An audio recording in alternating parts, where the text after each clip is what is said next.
continent, contrary to its name that literally means a land of peace, is currently split into two.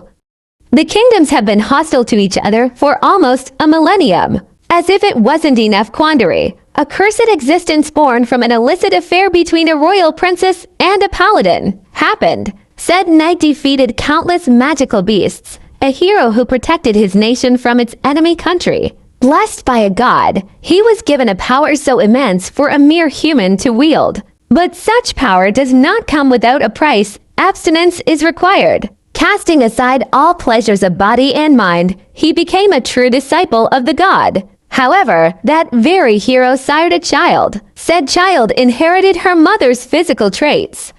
Pastel pink hair like a young ranunculus bud, and turquoise eyes that resembles the tranquil sea. Young though she was physically, she already experienced 9 gruesome deaths.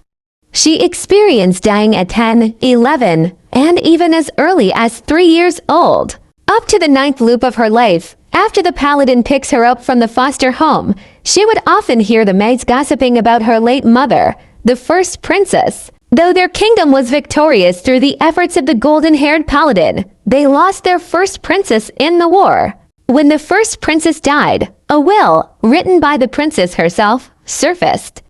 It stated that the princess gave birth to a daughter. The father was from enemy territory. Said daughter was none other than the young girl with pale pink hair. Of course, it stirred unsavory gossips about the first princess, and her child was treated with contempt. However, on her current loop, the 10th, as she was saving some of the jewels for safekeeping before the couple completely wasted all of it, she happens to find a barrier-protected locket belonging to her late mother. It was among the treasures given as compensation for her stay with the house of the compulsive gambler couple. It opened upon sensing her, as if she alone was meant to see what was inside. She found a magical video stone. Activating it by accident, she discovered a secret. Cloaked in black, just like when she was given to the foster home she now lives in, her mother was asking a man to bless the infant in her arms, their child, the man's and the princess. When the scene turned to the man, it was none other than the paladin, the man who'd always come first to take her away. However, in her previous lives, after escorting her to the palace, he became a person she'd never exchanged a conversation with. She cannot let it happen again. Her father's impertinent neglect of her as he continues to play the role of a paladin exasperates her to no bounds. 9 lives, and every time he comes to fetch her, his knightly demeanor never wavers, giving her no clue about their biological relationship. Determined to live a long and easy life, she plans to take advantage of her current situation by keeping him to her side as she continuously develops her powers and gain money enough to grant her the escape she longs for. And so, her 10th loop started. Persistent bullying and verbal abuse are her constant companion, courtesy of the son of the house. He makes fun of her hair, accused her of being a witch, calling her mother in the same manner, and sarcastically talks trash about her for abandoning her own child. When she turned 4, as expected, a man with a daunting presence came and revealed her true identity to them. Said man is the paladin, her biological father, the very man who committed an illicit act with the royal princess, her mother. He has honey gold hair the color of sunshine, and red eyes that shone like rubies. He kneeled in front of her and addressed her in her royal title. Her mother, the princess, had passed away, and being her daughter, she inherited her royal rank and is a prime candidate for the throne. As they were departing the house, the couple complained about the expenses they incurred taking care of the infant. When the knight mentioned the fortune the princess left them that night, they retaliated by saying that it wasn't enough. The paladin then gave them permission to ask for a refund. However, the young girl with pale pink hair butted in and prevented the knight from indulging their whims any further. She revealed their evil deeds by showing the recorded scenes in a video crystal. Surprised at the princess' ability to use magic when she's only 4 years old, the paladin was also appalled that the foster family verbally disrespected the late princess' incognito image. Much to the young girl's surprise, the paladin used his divine power to punish the foul-mouthed son. They boarded the carriage, and the paladin asked the girl how she was able to use magic. She said she just accidentally knew, to which he commented that indeed she is her mother's daughter, as if he doesn't have anything to do with it. Not wanting to repeat their brief interactions from her previous lives, the girl started her mischievous schemes by saying she's cold. The paladin lent her his cloak, but it wasn't enough for the princess. She still complained about the cold until the paladin sat her in his lap and held her close. Getting what she wanted, the princess was satisfied and started dozing off after convincing the paladin to bring her to the temple first, before she's presented to the palace for a formal audience with the king. Meanwhile, at the palace, the two younger siblings of the late princess were raising their objections to their father, the king, for agreeing to accept the illegitimate daughter of their older sister. The youngest sister, the third princess, a girl with wavy chestnut tresses and green eyes, even went as far as accusing their sister of wantonly playing around, instead of doing her job, when she's dispatched on a mission in the forest adjacent to their kingdom.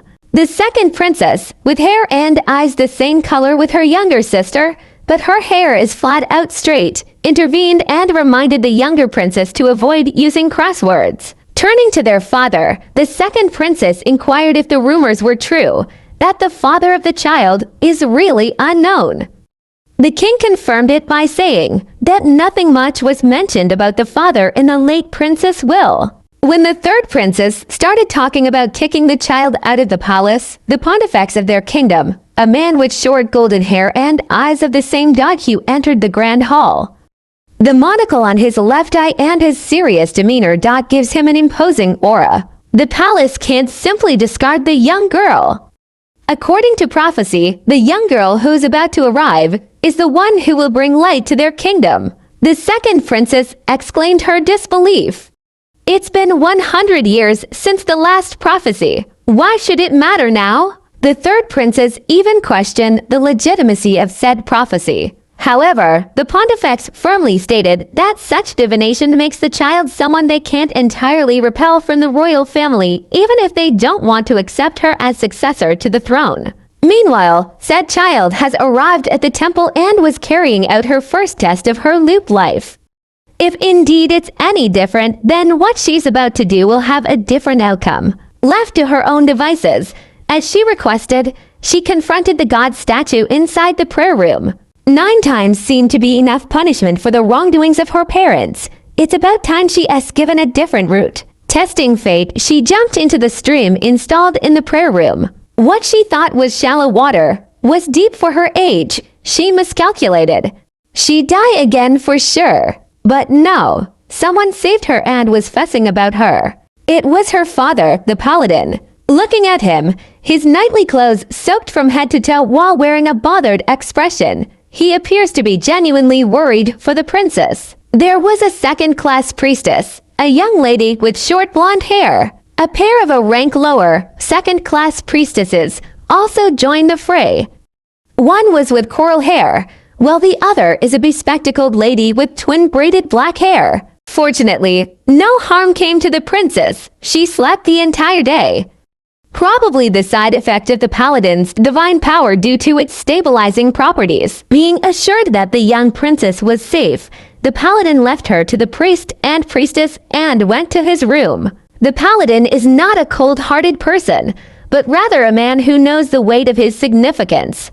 He fears that if he gets too close with the young princess, she meet the same fate as her mother. Due to the accident at the prayer room, which nobody knows that it was instigated by the kid herself, they spent the night in the temple. Morning came, and they went on their way to the palace.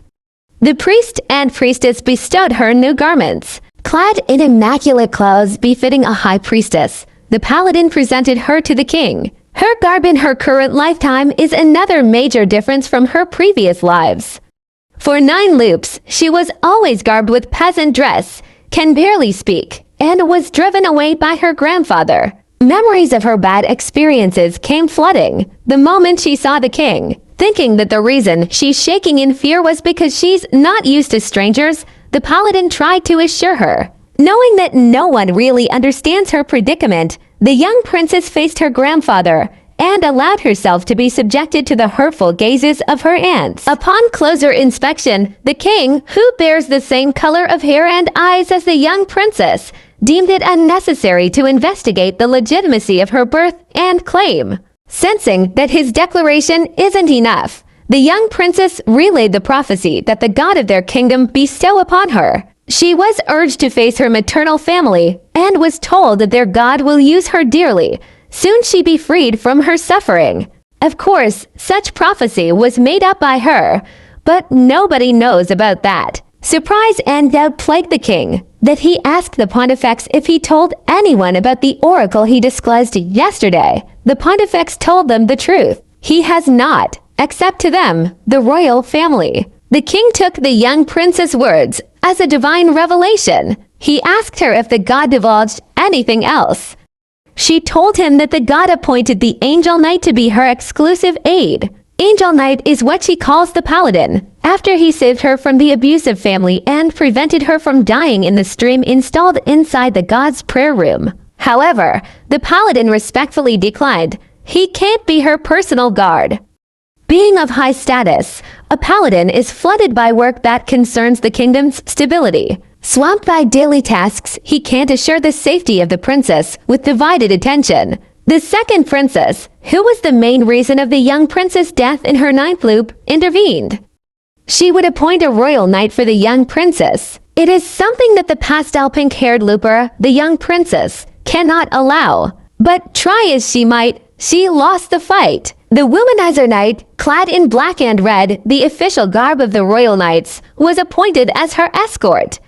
She remembered him clearly from her past lives. He never took his duties seriously. Her last-ditch efforts to keep the paladin to her side failed and fell on deaf ears. Calling him an angel only exasperated him and asked the princess to stop addressing him in that manner. Thus, the young princess mischievously opted to call him Papa, which evoked a constricted look on his face. When the paladin outright rejected the idea of being called Papa, the young princess honestly got hurt and shed genuine tears, much to the paladin's chagrin. In the end, the paladin relented and agreed to be called Papa. But the young princess' scheme wasn't over. She needed another incident to ensure her safety and survival in her 10th loop. Late at night, she snuck out of her bedroom and went to the praying room of the palace. Her grandfather saw her and sternly asked what she was doing there. The princess replied that she woke up to hearing what she believes as their god's voice. Following it, she found herself in the palace's praying room. Of course, it was another fabricated statement, something she came up with. When the king noticed that her appointed guard wasn't with her, she begged her grandfather, the king, not to scold him. When the king asked her what she was fervently praying for, she saw an opening and laid the groundwork for what she truly wanted to ask her grandfather. She was asking for forgiveness, is what she told her grandfather. When she was asked what she was asking forgiveness for, she told her grandfather that she's asking for forgiveness for neglecting her prayers. She was unable to pray because the foster home she stayed before was far from the temple. And now that she's in the palace, she still finds it hard to pray because the palace is uncomfortable. The king received the paladin's report that morning about the young princess' ability to use magic despite her young age.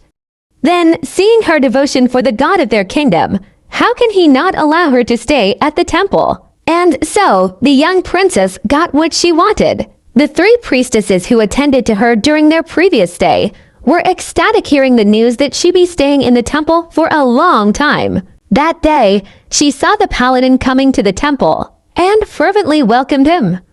The other knights were surprised when she called him Papa. Breakfast was stressful for all, except for the young princess who insisted she wanted to eat at the same table as the paladin. Her 3 companions, the priestesses, were uncomfortable, and the paladin almost abandoned his breakfast because of embarrassment. She kept on calling him Papa and even compared his hair to the honey pancakes she's eating, and his eyes to the strawberry topping of said breakfast. Meanwhile, at the palace, the second and third princes were talking about recent events. Their illegitimate niece shakes the succession to the throne. They suspect that the pontifex was behind everything, including the arrangements, that their sister's illegitimate daughter stays at the temple, so she can easily earn people's sympathy. Furthermore, the second princess believes that the pontifex is making an open declaration of war against her. Days after the awkward breakfast, the paladin never showed his face on the temple's dining hall again. The young princess felt sad, and her 3 companion priestesses noticed it. After hearing their young ward saying that the reason the holy knight wasn't coming anymore was because he hates her, the blonde priestess with short hair looked for the paladin and convinced him to come and visit the princess. At first, the paladin was unrelenting, but after some persuasion he relented. All's well, but no. One of the subordinates of the paladin rushed up to him and informed him of the latest gossip. People were talking about the possibility that the young prince's father might be the paladin. Enraged by such outrageous rumor that could damage the young prince's reputation, the paladin ordered his troops to tell everyone spreading the gossip that whoever gets caught will face capital punishment. Such rumors were bound to reach the young prince's ears and so much more. On one of her days visiting the library, another difference in her previous lives where she wasn't even granted to read books. She heard people gossiping about her origins and the possibility that her father was someone else and not the soldier from enemy territory. One of her priestess companions came and fetched her from the library before she can hear any more. That night, alone in her room, the young princess mused about her previous life. Her aunt, the second princess, drove her mad and people discovered she wasn't really a child of prophecy. They abandoned her. She started listing down her previous lives to study and plan her next moves. In her first life, she got noticed for having magic earlier than usual, the same time disasters plagued their kingdom. Of course, people expected that she came up with a solution. When she failed to do so, they stopped believing her to be the child of prophecy. As if it wasn't enough, someone deviously planted a dark magic book in her room, that when people found it, she was accused of being the source of the disasters and was burned on a stake. She suspects that her aunt, the second princess, was behind it. In her second life, she couldn't use magic because of mental damage. It led to an explosion of magic that accumulated inside her body, and she died. The third was when she died at 3 years old. She ran away from a hut and was devoured to death by wild animals. She met the same fate in her fourth. In her fifth life, she ran away yet again and almost reached a village when she was captured and killed by bandits. The sixth, she died of starvation while selling flowers. She was assassinated in her seventh and eighth loop while running out of the palace. She knows nothing much of her ninth life. She can't even remember how she died.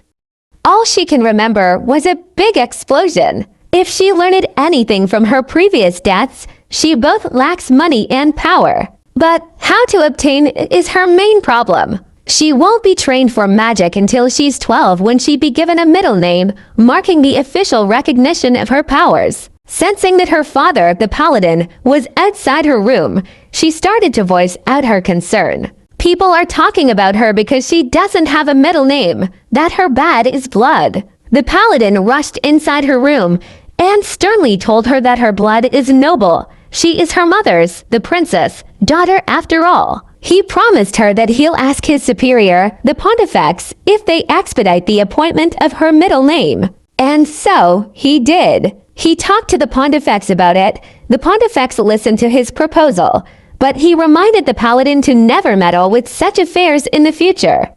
He should abstain from giving the princess special favors. Much to the young prince's surprise, the pontifex agreed to hasten her ceremony, and it was to be held at the year-end party. Said event is where nobles and other high-ranking members of society comes to pray.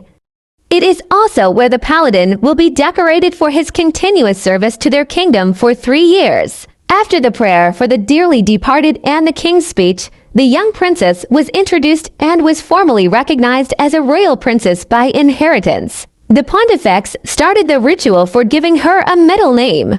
All they have to do is throw some wooden slabs with potential middle name written on it to the fire. The pontifex will pour holy water to extinguish the fire, and the wooden slab that did not burn or which that appeared most clean will be the princess' middle name. Everything's according to plan, except when the pontifex was about to throw the slabs into the fire. It was extinguished. She knew immediately that it was her aunt, the second princess, who did it by using magic. People started to whisper that it was a bad omen. Not wanting to be subjected to something ominous, the young princess showed her power and lighted the cauldron of fire. Everyone was astounded that a 4-year-old can conjure such magical power. The pontifex was surprised as well. With the fire lighted once again, they went on with the ritual. The name that was given to her was akin to one of names used by their kingdom's god. Even she was surprised. However, the nobles who believes in the purity of the royal blood started to object the result. For an illegitimate child, sired from an enemy soldier, to have such a holy middle name is disrespectful to their god. A duke even dared question the legitimacy of the young princess, basing his objection on the recent rumors that circulated the temple and palace grounds, that the royal family must be lying about the child's father, for according to rumors, it was the paladin who had an illicit affair with the royal princess. If ever she did couple with the enemy soldier, they still can't accept her daughter that was born out of betrayal of their kingdom, for they dealt with state secrets the princess divulged with the enemy. Enraged by the blunt disrespect of the memory of his firstborn, the king harshly reminded everyone in the event that the first princess died fighting for their kingdom. Furthermore, the mere fact that the middle name bestowed to the princess is one of the names that their god used is proof enough that she is officially recognized by the god himself. The king challenged anyone who dares oppose it. A sudden hush fell and ended the ceremony. People in the temple were abuzz with her latest achievement. But the young princess just made excuses that she learned it by extensive reading. One morning, just like her usual routine, she sought the paladin. As she did so, she sensed a strong magic coming from a gate ajar, not far from the garden. It was the same magic that caused a major explosion prior to her death in her 9th loop. Curious, she tried to move closer to the source, but as she did so, she felt intense pain in her head. It was so painful that she keeled over, holding her head. Someone held her and asked what's wrong. It was her father, the paladin. The gate led to the palace grounds, it seems, and the paladin was there training newbies. Her attendant, who was frantically searching for her, came and invited the paladin for a cup of tea with the young princess. Pressured, the paladin relented. Over tea, the young princess, who still wanted to find out whose magic she sensed earlier, voiced out her wish to spend more time with the paladin, but the latter outright declined. He is stationed to the training grounds that day, and it is no place for a young lady to be in. But the princess attendant cunningly made excuses that she can't be with the princess for the time being because she is swamped with tasks that morning. The paladin can't help but agree to take the young princess with him for a while. Going to the training grounds with her in the paladin's arm sent the troop gaga to her cuteness. The deputy commandant, a lady with short red wine hair said to be the strongest female knight in the history of their kingdom, came rushing to them. The young knight with ruddy yellow hair that the young princess found so handsome was on all fours after the female deputy commandant defeated him in a practice match. Said knight was someone she remembered from her previous life as the paladin's best student. Akin to a hawk, his excellent riding ability and speed allowed him to rush to enemy front lines. He is also known to freely control beasts. But currently, he was appointed as her attendant while the paladin is occupied with his knightly duties. Being with the young knight with ruddy hair was a breath of fresh air. However, the princess discovered that the knight is overflowing with insecurities. Being able to join the knighthood because the paladin referred him after he was rescued from a village attacked by monsters, he felt ashamed that he can't use any magic, making him doubt if the paladin truly saw talent in him or just pitied him. The young princess gave her all into inspiring him and boosting his morale, which made the young knight wonder how can she know difficult words. The princess used her cliched excuse of reading too many books. Wanting to prove that the young knight was talented, the young princess requested him to pour magic on a dying plant after thoroughly explaining to him how magic flows in the body and the technique to be able to use it. Unfortunately, it vaguely worked, but the faith the young princess gave him helped to boost his confidence a little. He patted her head on reflex and immediately apologized. But the princess welcomed the gesture and even asked if it's okay to treat him as her older brother from that moment on. The young knight happily agreed. Celebrating their small win, another young knight with Persian red hair and golden eyes from another troop, and someone who belonged in a noble house, arrived. He mocked the ruddy yellow-haired knight and made fun of his babysitter duties. The knight with the ruddy yellow hair reminded the other young knight to mind his manners in front of the princess. Seeing that she was indeed the princess, the knight with Persian red hair introduced himself and proudly mentioned that he is the oldest son of a duke. The ruddy yellow-haired knight is from the troop directly under the temple.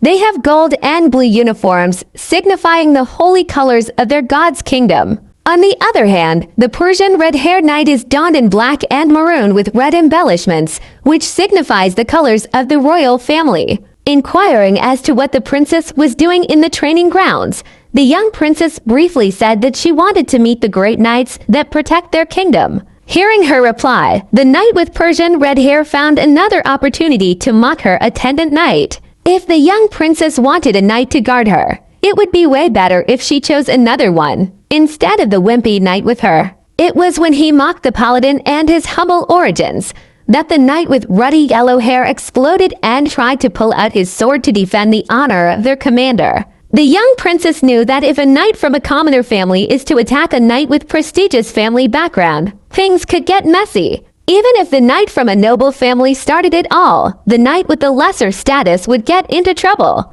Wanting to prevent a worse problem from arising, the young princess used her magic and caused the ground beneath the nearby tree to shake. Pine cones dropped incessantly on the Persian red-haired knight. Out of anger, he lashed at the young princess and asked her intentions. She chided him for being a trashy knight. That his display of crass attitude is a disgrace to the knighthood in general. Losing to a young girl and being scolded, the royal knight left. On the other hand, the young prince's sudden display of power left the ruddy yellow-haired knight in awe. Meanwhile, in the ducal house of the royal knight that ran away, he was berating himself for being weak and being defeated by a small child. His father's incessant inquiry about his abilities and comparing him to the paladin does not even help. The paladin, from humble origins, was appointed as an official knight at the age of 10. Compared to him, he was way out of his league. Night fell. The young princess was still awake as she pondered about the day's events. She was also thinking of a way to join the training grounds two of the knights to have an opportunity to practice alongside her father, the paladin, to improve her power. As she was thinking about those things, the royal knight with Persian red hair crossed her mind. She seemed to know him, but she can't recall where. Then, all of a sudden, she remembered. He was the fiancé of the third princess, and in 3 years' time he will die. He'll meet a tragic fate during the extermination battle. He'll fall into a cliff, straight into the valley. Thinking that there's nothing she can do about it, the princess let it slip and thought of the kite flying the knight with ruddy yellow hair promised her. Morning came. She was excited to visit the training grounds once again. However, the paladin was not planning to take her there. She begged him 10 times before he relented. As promised by the knight, she was given a kite in the shape of a dragon and was brought in a nearby field to fly it. She recalled that the paladin's incarnation is shaped like a dragon and asked her attendant knight if he'd seen it. The knight said no, and since the battle is over, there's little chance that the paladin would conjure it again. When she said she's going to ask the paladin to show it to her, the young knight commented that it's a bit excessive to do so. They were about to come back to the training grounds when they noticed the knight with Persian red hair. He was forcing himself to produce a fire-based energy to coat his sword. Knowing from previous experience how dangerous it is, the young princess tried to stop the knight, but he just won't listen, so they left him alone. His stubbornness came to fruition. Unfortunately, he can't control it. Concerned that his power may explode, and that he could die, the young princess sent the ruddy yellow-haired knight to fetch the paladin. She tried summoning a water element magic, but being young, her mana wasn't enough to conjure a powerful attack. The flame energy found its way to her. She'd surely die again, she thought. But no, a pillar of light shone in front of her. When she looked up to see who conjured such magic, she saw the ruddy yellow-haired knight. He conjured divine magic and was successful in extinguishing the other knight's magic. All's well, but not. The paladin was indeed summoned and he arrived, emanating cold anger that will not listen to any kind of excuse. He harshly reprimanded the stubborn knight with Persian red hair, and deemed him unfit for knighthood. But the commandant of the royal knights, a duke with a scar in his left jaw, arrived and had other ideas.